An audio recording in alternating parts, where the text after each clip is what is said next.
Assalamualaikum warahmatullahi wabarakatuh.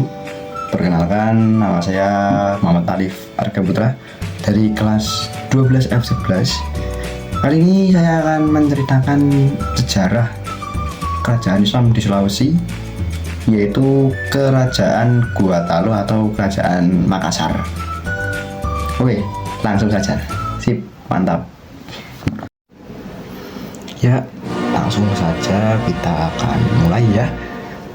Di sini saya mengambil sumber dari LKS SKI kelas 12, tepatnya halaman 40 ya, beserta sumber lain yaitu Google dan juga YouTube. Oke, langsung saja. Kerajaan Islam di Sulawesi, tepatnya Gua Talo. Kultur kerajaan Gua Talo tidak dapat dipisahkan dengan Islam.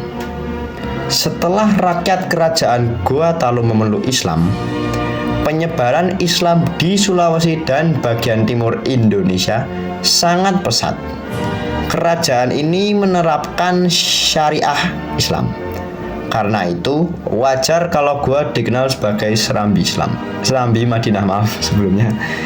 Jadi, kerajaan Gua Talo ini atau kerajaan Makassar ya, disebut sebagai Serambi Madinah dikarenakan menjadi pusat pertumbuhan atau penyebaran Islam di Sulawesi dan bagian timur Indonesia ya.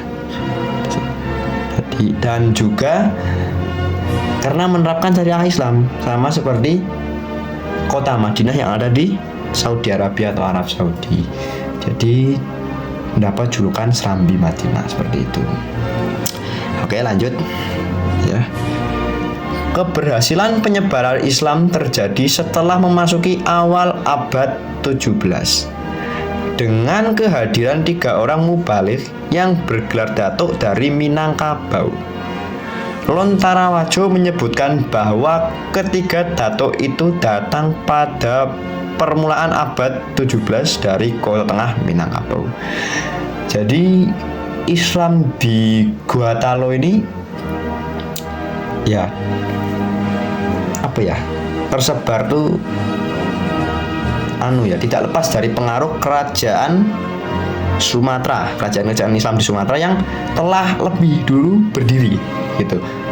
Ini dibuktikan dari adanya 3 mubalik ya yang bergelar datuk dari Minangkabau atau Minang di Sumatera Barat ya, Padang gitu. Oke, lanjut.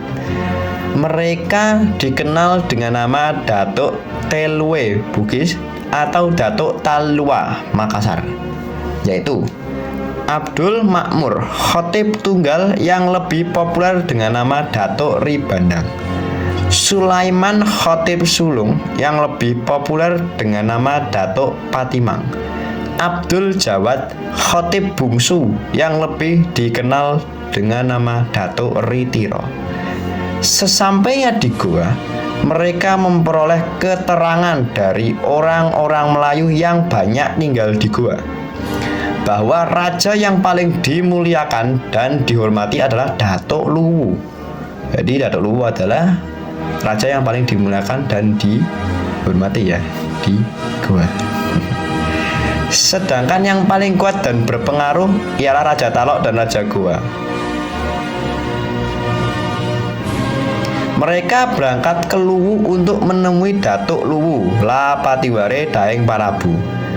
Datuk Luwu adalah raja yang paling dihormati karena kerajaannya dianggap kerajaan tertua dan tempat asal nenek moyang raja-raja Sulawesi Selatan. Kedatangan Datuk Telue mendapatkan sambutan hangat dari Datuk Luwu Lapatiware Daeng Parabu. Oke, jadi di kalimat kedua dari bawah ya, atau kalimat sebelum kalimat terakhir ini kan ada tertulis bahwa Datuk Luwu adalah raja yang paling dihormati karena kerajaannya dianggap tertua dan tempat asal nenek moyang raja-raja Sulawesi Selatan. Dari situ saja kita kan dapat ya mengasumsikan bahwa di Sulawesi Selatan yang lebih tepatnya itu banyak kerajaan, dan setelah saya cari ternyata benar gitu. Setelah saya baca ini kan saya cari di Google, ternyata benar di Sulawesi itu Sulawesi Selatan ya, banyak raja-raja kecil juga gitu loh. Ini saya ada gambarnya, akan saya tampilkan. Oke, jadi di gambar tersebut itu ada kerajaan-kerajaan kecil ya, seperti Wajo, Sopeng, Bone, dan yang paling besar di gambar itu adalah Gua-Talo. Serta itu ada tulisan ya di situ, Konferensi Ajatapareng. Nah, apa ini Konferensi Ajatapareng? Jadi dari sumber yang saya dapat, Konferensi Ajatapareng adalah persekutuan historis 5 kerajaan di Sulawesi Selatan, yaitu Supa, Sawito, Sidareng, Rapang, dan Alita, yang dibentuk pada abad ke-16 untuk kesejahteraan bersama, melawan dominasi Gua-Talo dan mengontrol perdagangan, mencerminkan nilai persatuan dan kesetaraan yang kuat di wilayah barat Sulawesi Selatan hingga abad ke-17. Jadi Konferensi Ajatapareng adalah ya konferensi yang dilakukan oleh 5 kerajaan kecil ya di Sulawesi Selatan yang bergabung menjadi satu untuk melawan dominasi Gua-Talo. Ya, ini mungkin kerjasama antar kerajaan gitu ya. Kalau kita lihat tuh mungkin seperti ASEAN gitu sebagai contoh. Ya, kurang lebih seperti itulah ya. Oke, lanjut. Sejak Islam menjadi agama resmi di Gua-Talo, Raja Gua Sultan Alauddin semakin kuat kedudukannya, sebab beliau juga diakui sebagai Amirul Mukminin atau kepala agama Islam, dan kekuasaan Bate Salapanga diimbangi oleh Qadhi yang menjadi wakil raja untuk urusan keagamaan.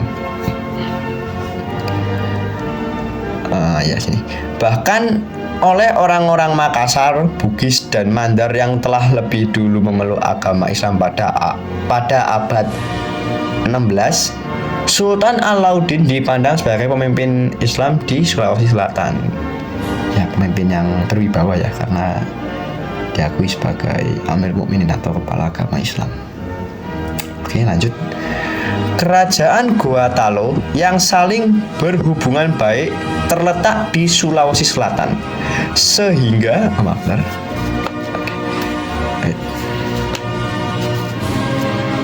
lanjut ya. Oke, saya ulangin.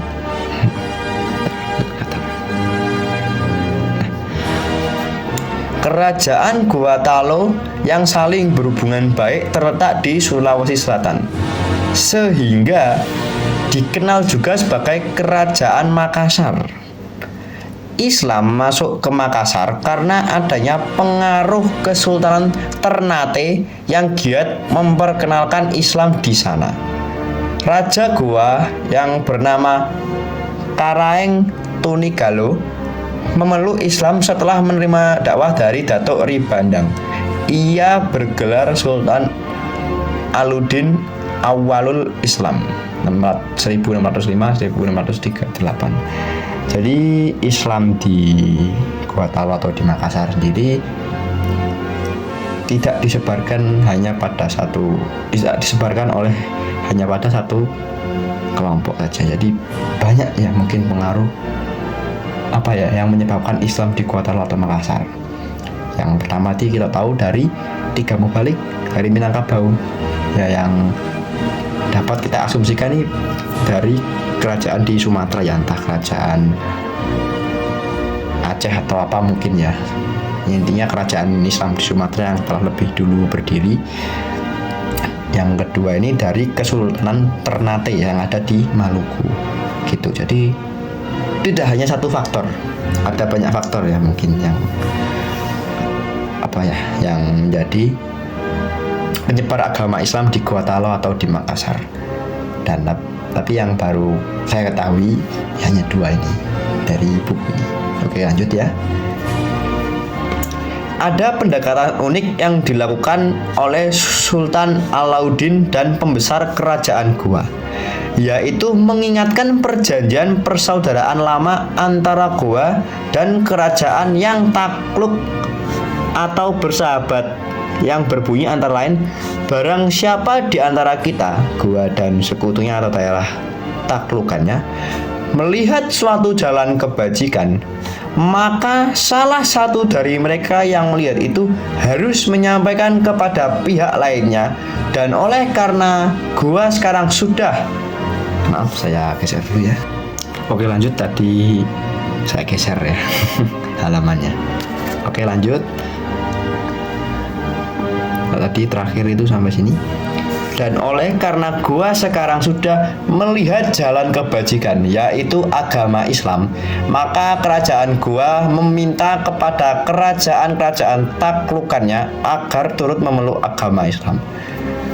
Jadi di gua ini ada sebuah apa ya namanya, mungkin fakta, mungkin kita nyebut fakta atau perjanjian ya, bahwa seandainya jika ada yang seandainya kerajaan gua atau sekutu-sekutunya sudah melihat jalan kebajikan, maka salah satu dari mereka yang melihat harus menyampaikan pada pihak lainnya. Jadi harus berdakwah seandainya mendapatkan ajaran yang sekiranya baik gitu, jadi harus disampaikan. Sebuah fakta ya atau perjanjian ya. Oke lanjut. Kerajaan Makassar mencapai puncak kejayaannya pada masa pemerintahan Sultan Hasanuddin. Jadi kerajaan Gua Talo atau Makassar mencapai puncaknya pada Hasanuddin ya. Ini gambarnya. Yang berhasil membangun Makassar menjadi kerajaan yang menguasai jalur perdagangan wilayah Indonesia bagian timur. Pada masa ini terjadi persaingan antara Gua Talo, Makassar, dengan Bone yang berlangsung cukup lama dan diakhiri dengan keterlibatan Belanda dalam Perang Makassar tahun 1660 hingga 1669 selama 9 tahun. Perang ini juga disulut perilaku orang-orang Belanda yang mencoba memonopoli perdagangan dan menghalang-halangi pedagang Makassar untuk membeli rempah-rempah dari Maluku. Ya, jadi pada puncak kejayaan kerajaan Gua Talo atau Makassar ini tidaklah mudah ya, karena ada perseteruan atau persaingan ya antara kerajaan Gua Talo dan Bone, dan habis itu Belanda atau VOC ya mungkin ya ikut campur gitu. Dan akhirnya terjadilah Perang Makassar yang dipimpin langsung oleh Sultan Hasanuddin. Oke lanjut ya. Kegigihan Sultan Hasanuddin melawan Belanda membuatnya dijuluki ayam jantan dari timur ya. Jadi mendapat julukan ayam jantan dari timur karena berani menentang monopoli Belanda gitu. Dan juga karena keberaniannya ya. Lanjut. Belanda berhasil mematahkan perlawanan Sultan Hasanuddin hingga ia terpaksa menyetujui perjanjian Bongaya 1667 yang isinya sebagai berikut. 1. Belanda memperoleh monopoli dagang rempah-rempah di Makassar. Kedua, Belanda mendirikan benteng pertahanan di Makassar. Ketiga, Makassar harus melepaskan daerah kekuasaannya, yaitu daerah di luar Makassar. Arupalaka diakui sebagai Raja Bone. Sama saya ini menemukan di YouTube ya ada tambahan isi perjanjian, dan menurut saya belum tercakup di sini, jadi saya tambahin aja. Yang kelima itu adalah kapal Makassar dilarang berlayar tanpa seizin VOC. Terus yang keenam, semua benteng dihancurkan kecuali benteng Ujung Pandang yang kemudian berganti nama menjadi benteng Rotterdam. Dan yang ketujuh ini, Makassar harus mengganti kerugian perang sebesar 250.000 ringgit.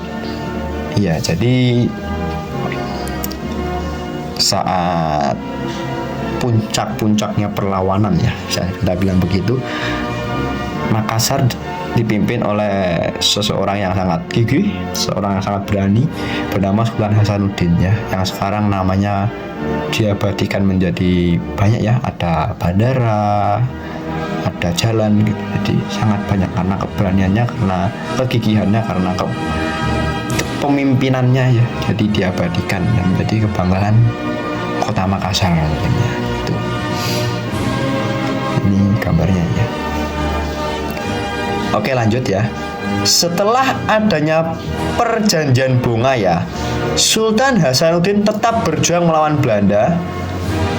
Ia turun tahta setelah benteng Sombaupu jatuh ke tangan Belanda dan kemudian digantikan putranya, yaitu Mapa Somba. Mapa Somba melakukan perlawanan yang jauh lebih keras daripada ayahnya, sehingga Belanda mengerahkan pasukan besar-besaran untuk menghadapinya. Pasukan Mapa Somba berhasil dihancurkan dan ia tidak diketahui nasibnya. Belanda berkuasa sepenuhnya atas kerajaan Makassar dengan kemenangan itu, sehingga Makassar dan jalur perdagangannya dikuasai oleh Belanda. Jadi setelah perjanjian Bongaya yang dirasa merugikan Makassar, ya memang merugikan ya, maka Sultan Hasanuddin atau anaknya ini itu melakukan perlawanan lagi ya. Di sini saya tulis ya, saya dapat info tuh sempat perang lagi pada antara tahun 1667 hingga 1669, yang hasilnya adalah Makassar kalah dan kerajaan Makassar dapat dibilang itu diakuisisi atau diambil ya sama Belanda dan dipimpin Belanda jadinya, karena kalah gitu kan, jadi diusir. Jadi banyak mungkin petinggi-petinggi kerajaan itu diusir. Saya baca itu di Google ya, banyak petinggi yang akhirnya karena kalah tuh mereka lari ke Jawa, dan karena mungkin kekosongan kekuasaan akhirnya direbut oleh Belanda. Lanjut ya. Mayoritas rakyat kerajaan Makassar beragama Islam karena Sultan Alauddin dan Sultan Abdullah sangat giat untuk mengislamkan rakyatnya. Mereka memperluas daerah kekuasaannya tidak hanya ke pulau-pulau di sekitarnya, tetapi juga sampai bagian timur Kepulauan Nusa Tenggara. Wah, sangat jauh ya ini. Mereka juga berusaha meningkatkan kesejahteraan rakyatnya dengan berpegang teguh pada keyakinan bahwa Tuhan menciptakan lautan untuk semua hambanya. Mengenai kehidupan budaya, masyarakat Makassar yang bersifat maritim, maka kebudayaannya dipengaruhi oleh keadaan itu, seperti pembuatan alat penangkap ikan dan kapal pinisi. Di samping itu, masyarakat kerajaan Makassar juga mengembangkan seni sastra, yaitu kitab lontara. Ya, jadi karena budaya masyarakat Makassar ini yang budaya itu ya maritim atau kelautan dapat disebut begitu, jadinya Makassar mempunyai kebudayaan khas, yaitu ya kebudayaan yang pertama ada kapal pinisi ya, kapal pinisi, dan satu lagi saya namanya kapal lambu. Jadi itu kapal yang berasal dari Makassar, Sulawesi Selatan ya, dari kerajaan Gorontalo. Selain itu di sini ada juga kitab lontara. Dari yang saya tahu ya, karena kerajaan Makassar ini atau kerajaan Gorontalo ini kerajaan maritim yang berdagang ya, jadinya Makassar membuat hukum niaga dan perniagaan, yaitu ada Ade Alopioping Bikarance Pabalue. Jadi itu mungkin kitab hukum ya, hukum niaga, dan naskah lontar karya Amana Gapa. Ya mungkin itu hukum perniagaan. Ya intinya dari dua itu salah satunya, yaitu hukum niaga dan hukum perniagaan. Seperti itu. Oh ya, dan info tambahan juga, seharusnya saya omongin di awal ya, tapi lupa.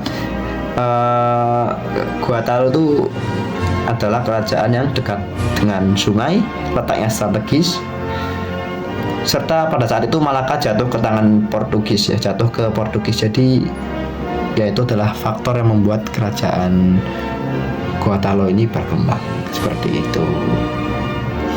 Ya, begitulah ya secara singkat kerajaan Gotalo yang bisa saya jelaskan.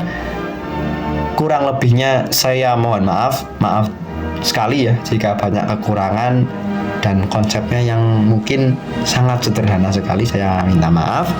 Billahi taufik wal hidayah. Wassalamualaikum warahmatullahi wabarakatuh. Sip.